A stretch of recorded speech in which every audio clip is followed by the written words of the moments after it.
Intermediate జంతుశాస్త్రం చూసినట్లయితే గర్భధారణ పిండ గర్భాశయాంతర అభివృద్ధిని గర్భధారణ అంటారు. పిండ గర్భాశయాంతర అభివృద్ధిని గర్భధారణ అంటారు. గర్భం అభివృద్ధి చెందే కాలాన్ని గర్భవతి కాలం అంటారు.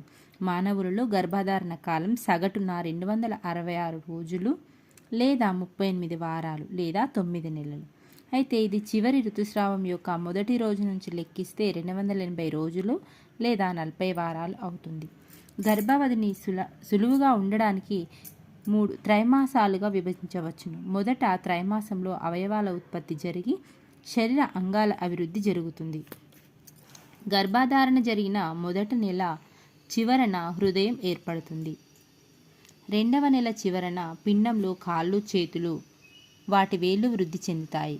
3వ నెలలో ముఖ్య అవయవ వ్యవస్థలు ఏర్పడతాయి. 5వ నెలలో భ్రూణ కదలికలు తల మీద వెంట్రుకలు రావడం జరుగుతుంది.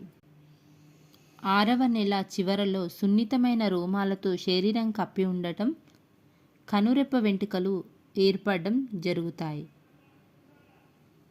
9వ నెలలో భ్రూణం పరిపూర్ణంగా ఎదిగి ప్రసవం కోసం సిద్ధంగా ఉంటుంది.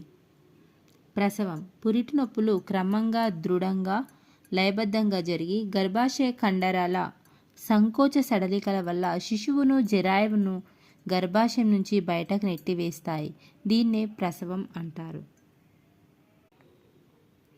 ఇది intermediate zoology Telugu medium intermediate జంతుశాస్త్రం.